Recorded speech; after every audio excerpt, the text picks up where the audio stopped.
Hello everyone, it's me, Moonlight Guidance. Okay, so we're going to do a reading, see what's coming through, what messages, information, clarity I can give to you. And we're going to see what is happening. So let's begin, okay? If this resonates with you, please like, comment down below and subscribe. I have finally found the most perfect outfit for the weather that we have here, where it's kind of cool but still very hot. And it's cotton. Gotta love breathable materials. Okay, so here I am looking like a grape, and I'm gonna do your reading now. If this resonates, please let me know in the comment section, okay?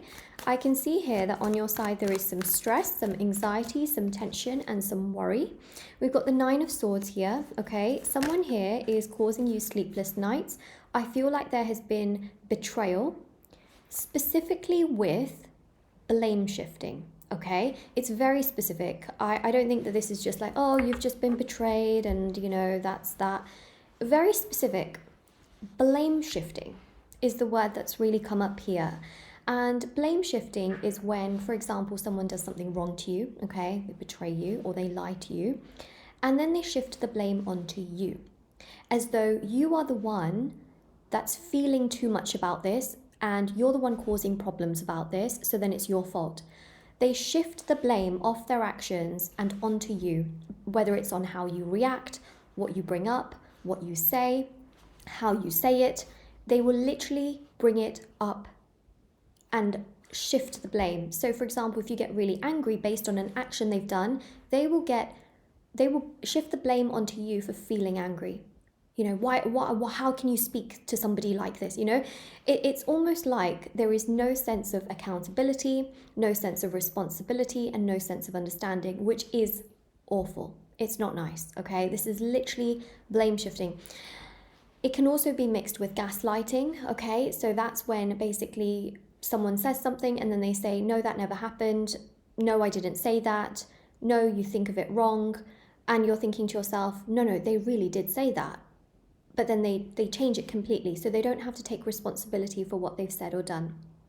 That's major, okay? That's major. You've been dealing with someone that doesn't have a very honorable character. I'm sorry, okay? Right now, they don't have a very honorable character, and the reason for that is because they have caused you pain, and they've quite literally caused you pain, but then they've caused you more pain, okay, by basically shifting the blame onto you. So now it feels like it's your fault, but I want to let you know, this is not your fault.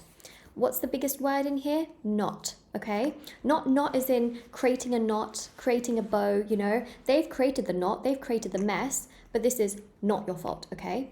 N-O-T is you. K-N-O-T is them, okay? They've created those knots and tangles, but you've not done anything wrong.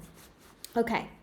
Now, on top of that, what I see here is that it's obviously very painful for you. And I think that I know this is going to sound strange, but the best thing in this situation is to accept that this is what they've done. Okay, this is what they've done. Instead of thinking, why was I chosen to be treated like this? Why am I treated like this?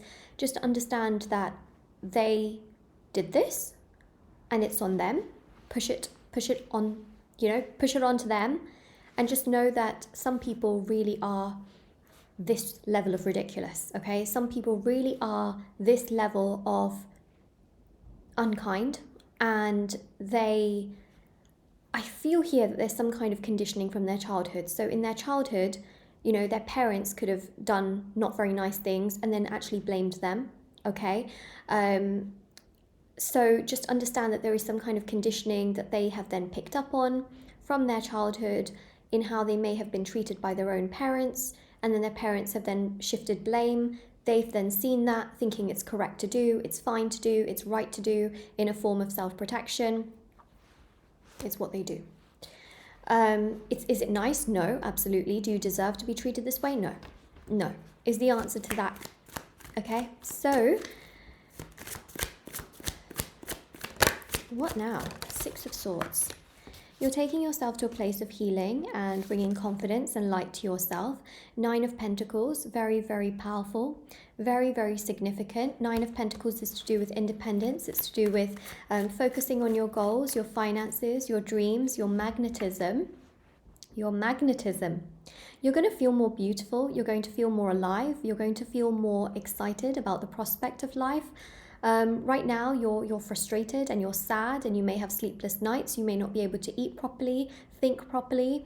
Every little thing could remind you of the person that has betrayed you.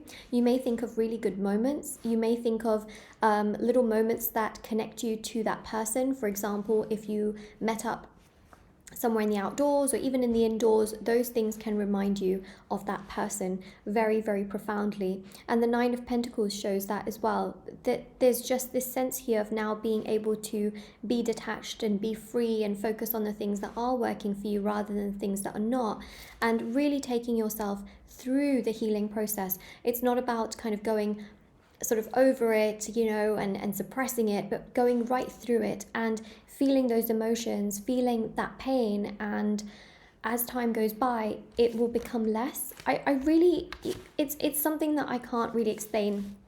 You'll feel it when you go through it, that one day you will wake up and it won't have as much importance in your life anymore. And I know that sounds strange, but there will be a time where it's put to rest and it's put to bed, in the sense that you will feel stronger and you will not be consumed by this particular thought of why this person did this to you. Because I'm sure there are moments in your past as well where someone has treated you very badly, but it's gone, you know, it's in the past. Other events have sort of overridden that. And so that's what I see here, is that, you know, other events from your future, happy moments, will override this pain as well. Things in your life will get better. King of Cups. Wow. When I said things in your life will get better, to have the King of Cups. Okay, to have the King of Cups. The King of Cups. I love this, okay, because it shows here new energy. It shows here that there are going to be more emotionally intelligent, more emotionally available, and more people with character that come into your life. They come to you with identity. Now, I know that this sounds very, very strange, because I'm going to give you a very solid example of something that my guru told me the other day.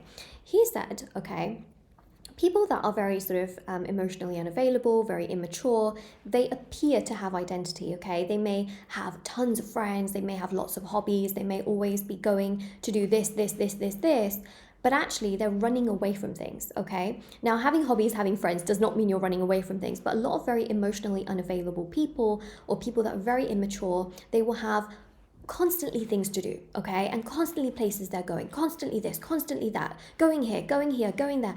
They're trying to find an identity, and they may also push on to people that are already emotionally available, that, you know, you need to be doing this, you need to be doing that. Like, do you not have other things that you do? Do you not have other people you talk to? Do you not have this, that, and the other? And that's because they are always running from themselves, and they cannot sit with themselves. They don't really have a solid identity. They are trying to find their identity through validation from other people, places, and sources. You already have an identity, okay? You already know who you are. You know what values you look for. You know the kind of person that you are, the integrity that you have, the things that you like, the things that you dislike, the things that you don't tolerate. You already have an identity. You are emotional, okay, or you have empathy, because there are certain things that are really non-negotiables. There are certain things that are red flags. There are certain things you don't like. That is identity.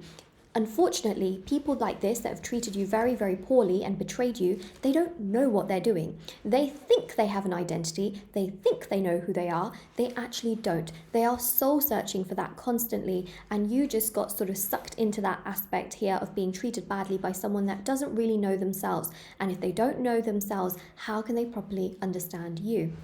So they have lots of learning and growing to do. What I see on your side, though, is that your good karma allows positive events to come in, allows positive people to come in that will love the fact that you are emotional, love the fact that you are kind and generous and giving and appreciative, and that you have so much in your life to give. You will have so much more joy and so much more happiness, even if you can't see it right now, okay? Those are your consequences for being a good, loving person. You may not feel it right now, but that's because you feel emotion. And in this lifetime, if you feel emotion, you are a strong person. You are a good person. You don't suppress things. You don't run away from things. You don't just hide it away. You genuinely feel it, because life is supposed to be felt to a certain degree, right? Not just suppressed, not to use and abuse people.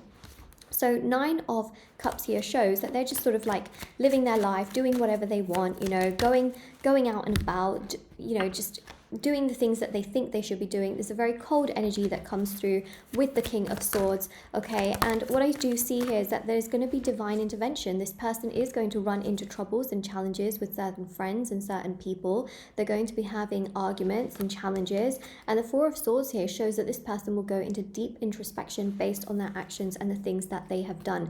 They will be haunted by the ways in which they treated you. They will be not finding somebody like you ever again to come into their vision that actually lets them get away with a lot, because I do think that you let them get away with a lot of things, okay? And other people are not going to be so lenient. They will pull out their actions and they will torment them on their actions. But what you can do now is take yourself to a place of acceptance, understand that it's happened, and take yourself right through the process of healing because you didn't do anything wrong. Now, I do offer personal readings, rituals, services, intention items. There are thousands of 5-star reviews. Please do check them out if you are interested. Everything is listed down below and always there for your convenience. And yeah, I really hope that this helps you. All right, take care.